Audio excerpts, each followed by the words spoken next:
Newtown High started in 1919 at a site in Bathurst Street with only 50 students. It was known then as the Hobart Junior Technical College, and its emphasis was providing technical education to its students. In 1951, the school, then known as Hobart Technical College, moved to the site at Newtown, although some classes were still at Bathurst Street. Although the building was far from finished, sufficient classrooms, laboratories and workshops were completed for all first-year grade 7 boys to be accommodated. To the relief of everyone, the school was nearly completed by the end of 1954, and then the grounds were slowly developed. 1962 began a new era for our school. With the opening of the matriculation colleges, Newtown reverted to grades 7 to 10. At this time, we changed our name to Newtown High School as we were no longer a specialist technical school and introduced languages, music and art to the curriculum. In 1966, Newtown was a very successful school, but difficult times were ahead. With the closure of Elizabeth High School to become Elizabeth College, there was a huge population explosion. In 1966, we had 850 students and 1,220 in 1970. In November 1989, the government announced it was considering closing Newtown High because numbers had dwindled to a little over 300. The school community had 4 weeks to convince the government not to close the school, and luckily, they did. 1989, it came out of left field, no one saw it coming. In fact, it was really badly timed by the government. It was the 75th anniversary of the school, and the old boys had organised a huge reunion the very night that the Premier announced that we're going to close. And the old boys got really upset, and they got organised and motivated, and they started to raise a campaign then. They organised a petition. One of the old boys was a sign writer. He printed up signs, great banners. Another one was a printer. He went off and printed stickers. The staff got pumped. At the time, the staff, there was still quite a number of teachers here who'd been here a long, long time. Pretty much like me, they'd been here 20 years. And some of the teachers had been old boys. So they were desperate to keep the school open. Bill Truslow was still here, and he was one of the key spokespeople at the public rally that we organised to push that the school should be kept open.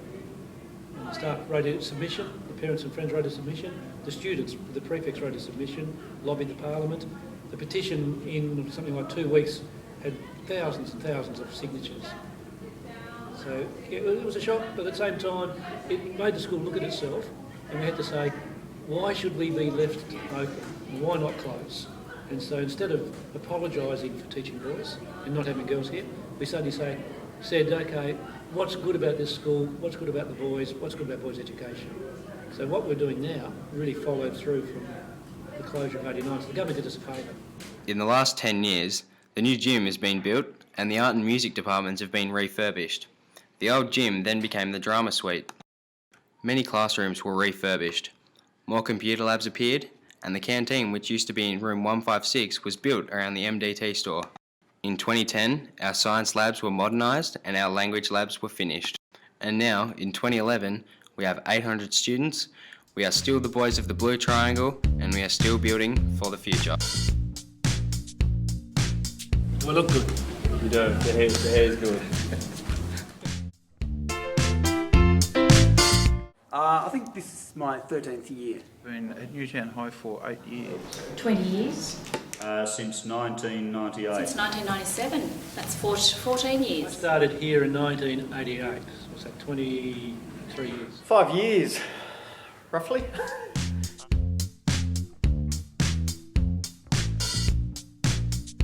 Came here from Bowen Road Primary School and left in 1969. 1970 to 73, I was a student here. Yep, 85 to 1989, I think. Like the grounds have changed a great deal. So where boys play at sport and handball, lunchtime, or even want to just sit around underneath a tree, all that's changed. Obviously the school grounds, school buildings, whiteboards, computers. There's different kinds of changes. There's architectural changes. There used to be a tiny little gymnasium, now there's a really big one. There used to be pokey little art rooms, and now there's a big one. The best changes would probably be the grounds, I think, and the buildings, the renovations to the building. Electronic whiteboards, interactive whiteboards at the moment, especially in teaching computing, being able to use them all the time. The facilities are huge in terms of changes. As a student here, there was 1,200 boys, so it was pretty crowded. We didn't have the space that you have, like in this area we're talking now.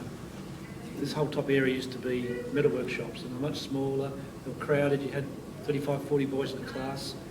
We didn't have cooking, we didn't have computers, obviously hadn't been invented, so we didn't have computers, didn't have drama, didn't have the gymnasium. So all those things have been brilliant changes. They've set things up so the school gets a lot more sunlight and it's a much nicer place to live.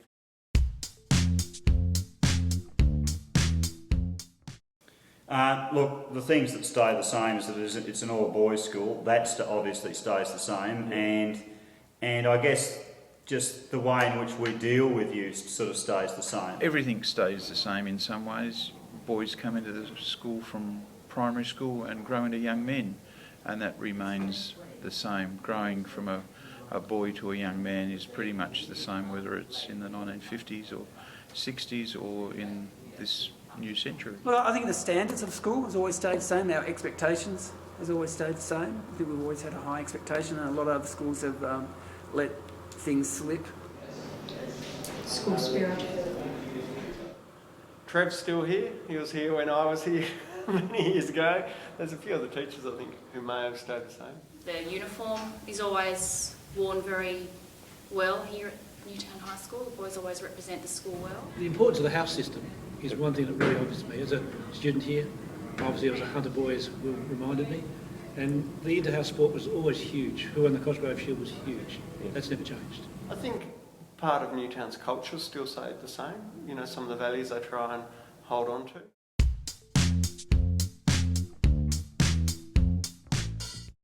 Yeah, I'd have to say the students. I mean, the staff are great as well. I was going to say closely followed by the staff, but the students at Newtown are pretty amazing. I would have to say the friendly students, the way students interact with staff, the buildings that we teach in, the renovations that have been done. It's just a great school. I love teaching boys. Obviously, I love working with young people. One of the best experiences I've had here at Newtown was our school musicals. I've been involved in 4 of them, and they're just the most fantastic experience because the whole school got involved. Parents came and starred and worked with us.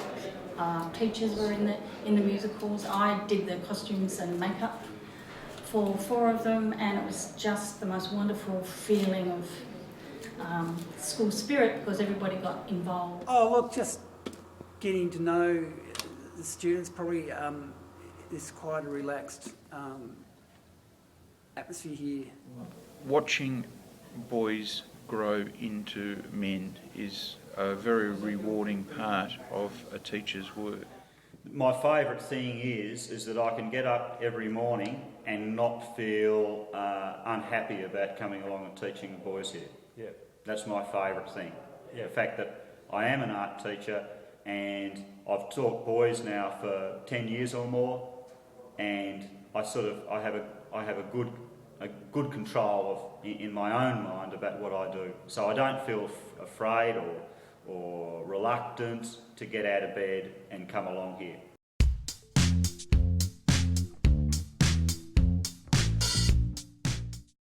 It just comes naturally.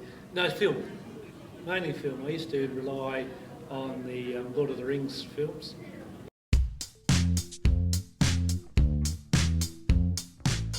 It's fun getting up there and ranting and raving and carrying on and making a fool of myself, I suppose.